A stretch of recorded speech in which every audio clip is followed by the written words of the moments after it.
Mr. Gunningham's status as one of the wealthiest passengers on the Titanic helped Natalie to secure the ship's amazingly beautiful and luxurious grand ballroom for Mimi's wedding ceremony.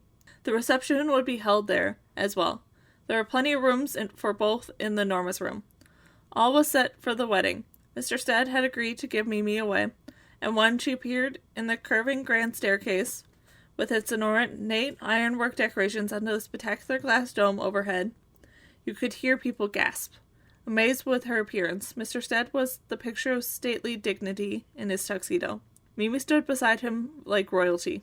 Her dress seemed to glow, and her veil was held in place by a wreath of white roses encircled her head. The photographer whom Natalie had located on board flashed the photograph of the ship's 8 men that began to play the wedding march. "Wouldn't Mother just love to see this?" Blythe whispered to me. "Well, say it was a small plain ceremony," I whispered back. When Mimi joined Victor in front of the Captain Smith, they made the most striking couple imaginable. This happiness that was so evident on both their faces made them all the more radiant. The civil ceremony was brief and to the point, but Captain Smith was a man of such dignity and authority that the plain words when spoken by him seemed to take a much deeper meaning. The party began with the band striking up a song that the band leader, Wallace Hartley, had called Ragtime Mockingbird, written by a popular songwriter named Ivan Berlin, was set the tone wonderfully and put everything in the festive mood. My sisters and I stood on the receiving line of Mimi and Victor and greeted all the guests. I was happy when Thad came along, purple under his eyes and all. "Doesn't it hurt a lot?" Blythe asked him. "I'll live," Thad told her. Tesla came along after Thad, and didn't shake hands as others did, afraid of germs. I guessed, as I bowed politely. "A lovely wedding, Jane. You will excuse me if I nip out to Colonel Astor later. We have business to conduct that cannot be postponed." "Of course," Thad told me you had to go, I said. "Best of luck with everything." The line passed with many people I didn't know, greeting us politely. Mr. Gunningham was received through. Natalie hugged me, and we were sisters. I found that I didn't mind. Mrs. Brown nearly swept me off my feet and was enthusiastic embrace. "What a hoot to have a wedding on a ship," she said. Madeline Astor came by looking slightly greenish. "Is the ship rocking?" she asked. I told her I didn't feel it. "It's the pregnancy," she said. "I didn't know you were having a baby." "Congratulations," I said. "Thanks, but it's making me sick to my stomach. They say the feeling will pass." Lee looked pretty in a narrow embroidered traditional Chinese silk dress. "I'm so happy for you all," she said. I hugged her warmly. "We wouldn't be here to see it if it wasn't for your kindness to us," I remarked. While the line had finished, I got to enjoy the party, which meant searching out Thad and getting him into the dance floor. I no longer wanted to deny that he was my boyfriend. After all, he would soon be my fiancé, my betrothed indeed. I wanted to embrace it, and him, and Thad and I danced to the song The Society Bear, all night long, and beans, beans, beans. At one point, the band gently teased Colonel Astor by playing a funny song called The Tramp That Slept with the Astor's Bed, and that had been popular back in 1894. And it had been earlier Astor who had lived in a house so huge that the homeless man had gotten in and lived for several days without anyone realizing. Colonel Astor gave him a rare smile and waved at the band, indicating that he had not taken offense.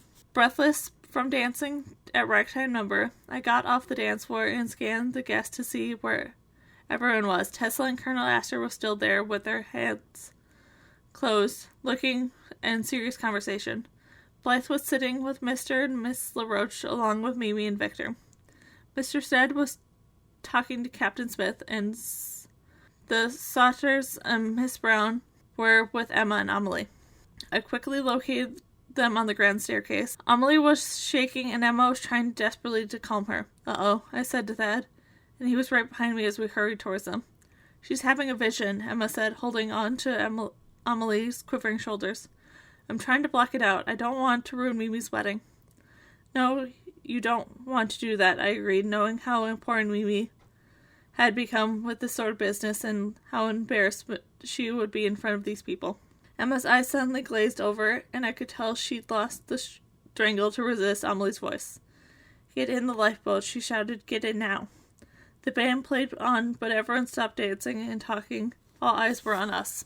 Captain Smith stood and looked at us questioningly. I glanced at Mimi and saw how horrified she was. "We have to get them out of here," I said to Thad. "I'll carry Amelie," he suggested, stooping to lift her slumped body. "Sorry, everyone," I announced. "My sisters are afraid of the ocean travel, and they're overtired from the days. Please go back to see what you were doing." Yes, Captain Smith agreed reassuringly. "All is well, no cause for concern." They joined me as I hurried Emma out, still shouting and struggling to be hurt.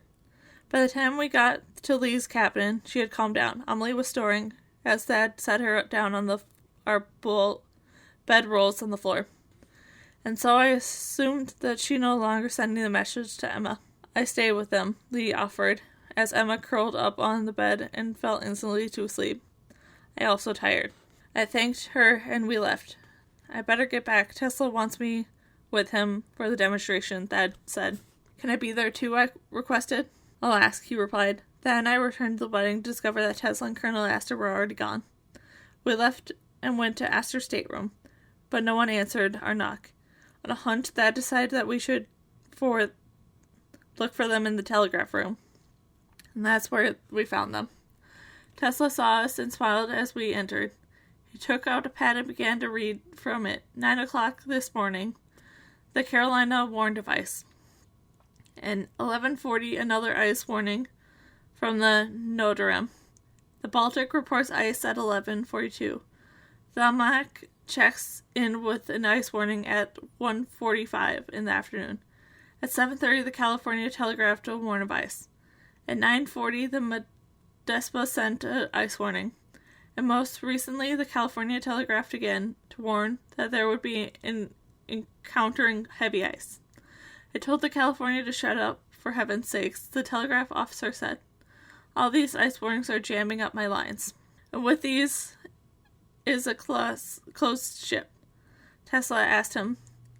The California is only a few miles away from us, so if they're expecting ice less than half an hour ago, we should be encountering ice as well, Colonel Astor concluded.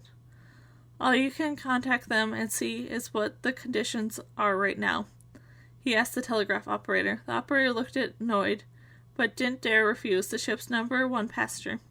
He tried to reach California, but soon shook his head. I can't get any response, he reported. Come to think of it, the telegraph operator usually signs off at about 8:30, and it's 11:33 now. 33. An audacious number, Tesla remarked.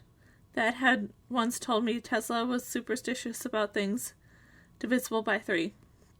He thought that they were good luck. I think our moment has come, he continued. Shall we go to the deck and see if there's any potential problems with ice?